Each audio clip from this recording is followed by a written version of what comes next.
Hello, Mustangs.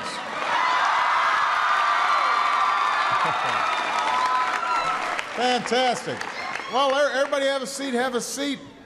Thank you, Leah, for the great introduction. Give Leah a big round of applause. Yay.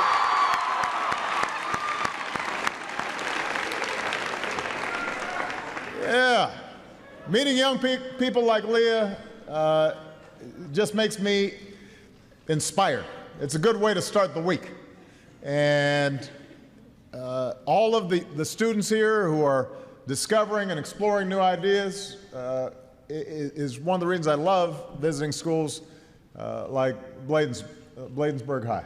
And so I just want to congratulate all of you for the great work that you're doing. I brought a couple of folks here who are helping to facilitate some of the programs here. My new Deputy Secretary of Labor, Chris Liu, is here. Give him a big round of applause. Some of the biggest champions for education in Prince George's County are here, including your Governor, Martin O'Malley, County Executive Rushern Baker, Mayor Walter James, Superintendent Kevin Maxwell, your biggest fans in Congress, Donna Edwards and Steny Hoyer.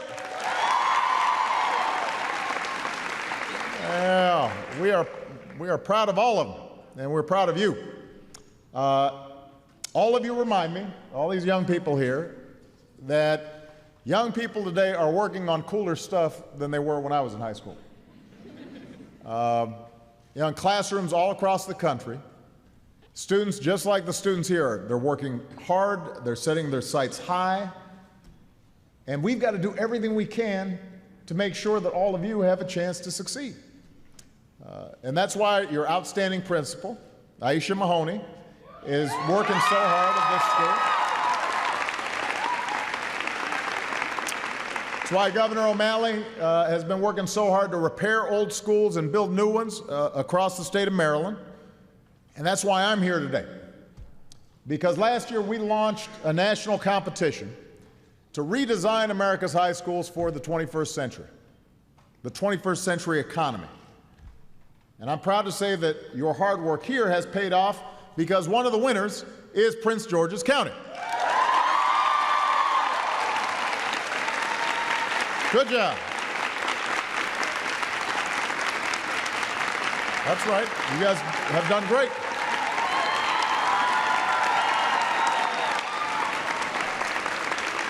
Now let me tell you why this is so important.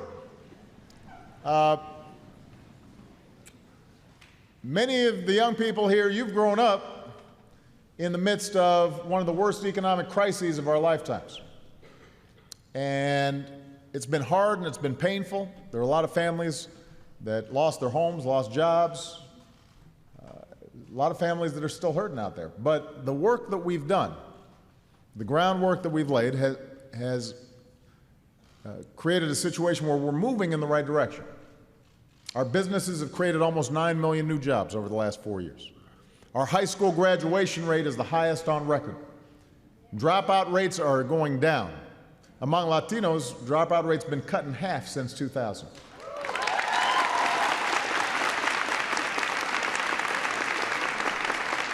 More young people are earning college degrees than ever before. We've been bringing troops home from 2 wars. More than 7 million Americans have now signed up for health coverage through the Affordable Care Act.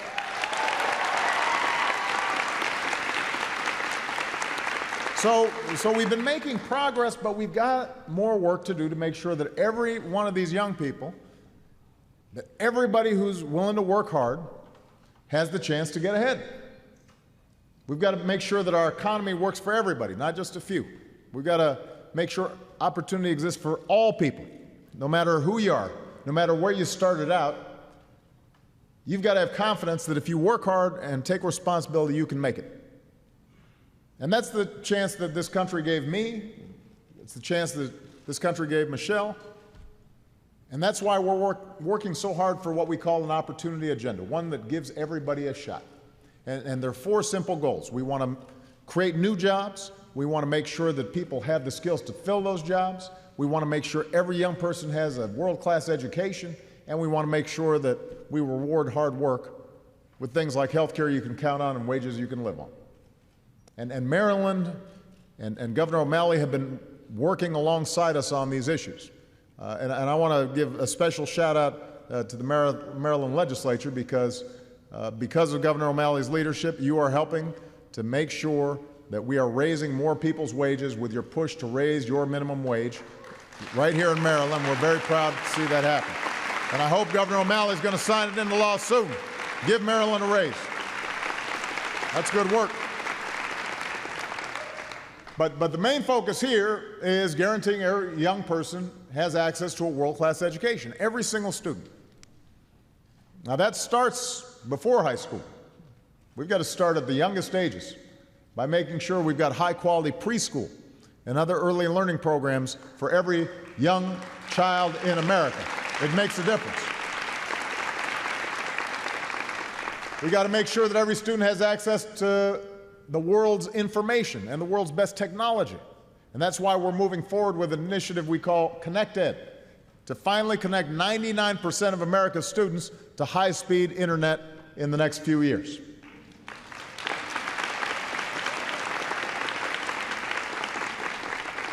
It means that we've got to rein in college costs, because I want to make sure that Leah, when she goes to school, she's not burdened with too much debt.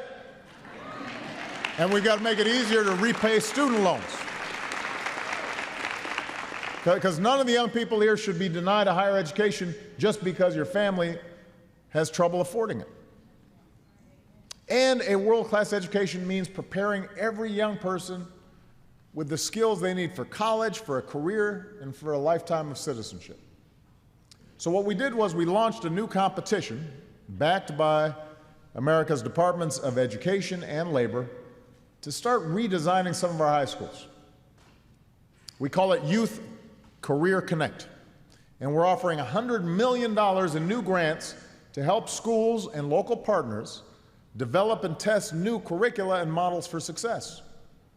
We want to invest in your future. You guys are all coming up at an age where you're not going to be able to compete with people across town for good jobs. You're going to be competing with the rest of the world. Young people in India and China, they're all interested in trying to figure out how they get a foothold in this world economy. That's who you're competing against. Now, I'm confident you can match or exceed anything they do, but we don't do it by just resting on what we've done before. We've got to outwork and out-innovate and out-hustle everybody else. We've got to think about new ways of doing things. And part of our concern has been our high schools, a lot of them were designed with curriculums based on the 1940s and 50s and 60s and haven't been updated. So the idea behind this competition is, how do we start making high school in particular more interesting, more exciting, more relevant to young people? Last year, for example, I visited a school called P-Tech.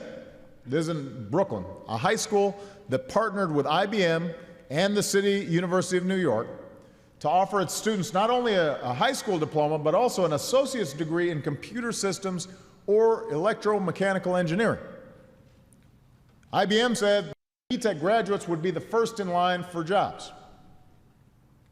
Then I visited a high school in Nashville that offers academies where students focus on a specific subject area, but they're also getting hands-on experience running their own credit union, working in their own TV studios, learning 3D printing, tinkering with their own airplane, which was pretty cool. I never got to do that. I did get my own airplane later in life. But, although I've got to give it back. I don't get to keep it. But this is stuff I didn't get to do when I was in high school, and I wish I had. But it's stuff that you have to know how to do today in today's economy. Things are moving faster. They're more sophisticated. So we challenged America's high schools to look at what's happening at a place like P-Tech, look what's happening in cities like Nashville, and then say, what can you do to make sure your students learn the skills that businesses are looking for in high-demand fields? and we asked high schools to develop partnerships with colleges and employers and create classes that focus on real-life applications for the fields of the future. Fields like science and technology and engineering and math. And part of the reason we have to do this now is because other countries, they've got a little bit of a lead on us on some of these areas. A country like Germany right now focuses on graduating their high school students with a technical degree equivalent that gives them a head start. So we're asking schools to look into what places like Germany are doing. Now, not every school that enters into this competition for the $100 million is going to win, because we don't have enough money for everybody, and we want to force schools to think hard and redesign, and we want to reward the schools that are being most innovative and are actually proving some of the concepts that they're trying out. But the great thing is that through this competition, schools across the country that entered have changed the way they prepare their students and have already made enormous improvements even before they get the grant. And ultimately, we had to choose the top Youth Career Connect initiatives. Today, I'm proud to say that schools across America are putting up some pretty impressive proposals. The winners across the board are doing the kinds of stuff that will allow other schools to start duplicating what they're doing. The winners in Indianapolis are expanding their career prep programs to encourage more young women and kids from diverse backgrounds to join our science and technology workforce. New York City likes that Brooklyn High School model, PTEC, so much that they're using their grant to fund 2 more just like it, so that students can gain 2 degrees at once and get the edge they need in today's high-tech, high-speed economy. And as I mentioned earlier, one of our 24 winners is a 3-school team, including your high school Mustangs. You guys are part of the team that won. That's good.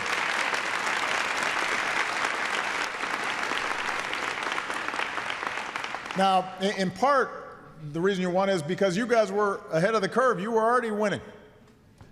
For a couple years now, your career academies have been integrating classroom learning with ready-to-work skills. And you're preparing students to move directly into the in-demand jobs of the future. Jobs in IT and biosciences and hospitality. And now you're stepping it up. You're taking it to another level. So in the classroom I just visited, you had 10th graders, although there was also a freshman, who are studying epidemiology, the study of disease patterns and outbreaks. And they're getting potentially college-level credit for it, which is good because they may be the young people who discover a cure for some disease down the line that we don't even know about yet. I know our brilliant scientists at the National Institute for Health and the Center for Disease Control. They'd be proud of you. They like looking at bacteria. And I got a little worried when I went in the classroom. Everybody was wearing goggles and vests, and I didn't have my goggles. But they assured me it was safe.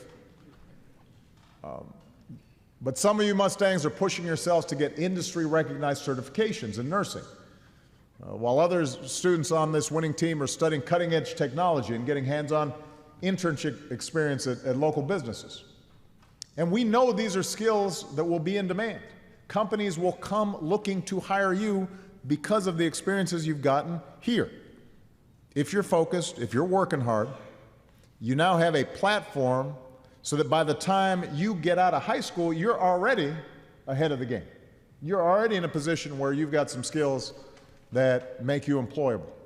And then you can just take it further, whether it's a 2-year college or a 4-year college or graduate school, or there are a couple of young ladies in there who said they want to be neurosurgeons and psychiatrists. And so you can build on these careers, but the point is you have a baseline where you know if you're focused here at this school, doing your work, you're going to be able to find a job. The grants that you won in this Youth Career Connect competition mean that the programs you've started are going to expand. And you're going to get more college and career counseling. to help get you a jump on your post-high school plans. So a little over 4 years from now, Bladensburg and your partner schools will graduate hundreds more students with the knowledge and skills that you'll need to succeed. And that's what we want for all the young people here. We want an education that engages you. We want an education that equips you with the rigorous and relevant skills for college and for a career. And I'm confident, meeting these young people, they were incredible. And a couple of them giggled a little bit when I walked in, but after they kind of settled down, they were, they knew their stuff. And they were enjoying it. And that's part of the message I've got for all the young people here today, is your potential for success is so high as long as you stay focused. As long as you're clear about your goals, you're going to succeed. And my message to the older people here, like me, is we've got a collective responsibility to make sure that you're getting those opportunities. And there are resources out there that we've got to pull into the school setting. Businesses, foundations around the country, they want to fund more Career Connect programs because it's in their interest. They want good employees. They're looking for folks with skills. When you can say, hey, the math that I'm doing here could change the way the business operates, or I see how this biology experiment could help develop a drug that cures a disease, that's a door opening in your imagination. It's also good for our economy. It's good for our businesses. That's a new career path that you're thinking about. It allows you to pursue higher education in that field, or the very training you need to get a good job, or create a new business that changes the world. That's good for our economy. It's good for business. It's good for you. It's good for America. As a country, we've got to do everything we can to make sure that every single young person here can have that aha moment. That light bulb goes off, and suddenly you're not just studying because your parents tell you to or your teacher tells you to. You're studying because you know you've got something to offer. And I want to make sure every student in America has a chance to get that moment, that realization that your education can not just unlock your future and take you places you never imagined, but you're also going to be leading this country. That's the chance that this country gave to me and Michelle, and that's the chance I want for every single one of you. From preschool for every 4-year-old in America to higher education for everybody who wants to go, every young person deserves a fair shot. And I'm going to keep on doing everything I can to make sure you get that shot and to keep America a place where you can make it if you try. I'm proud of your principal. I'm proud of your superintendent. I'm proud of everybody who got involved in making sure that you guys were already doing the right thing before you won this new grant. And I know it's going to be well spent. Most of all, I'm proud of the students. Thank you very much, everybody. God bless you. Go Mustang. All right.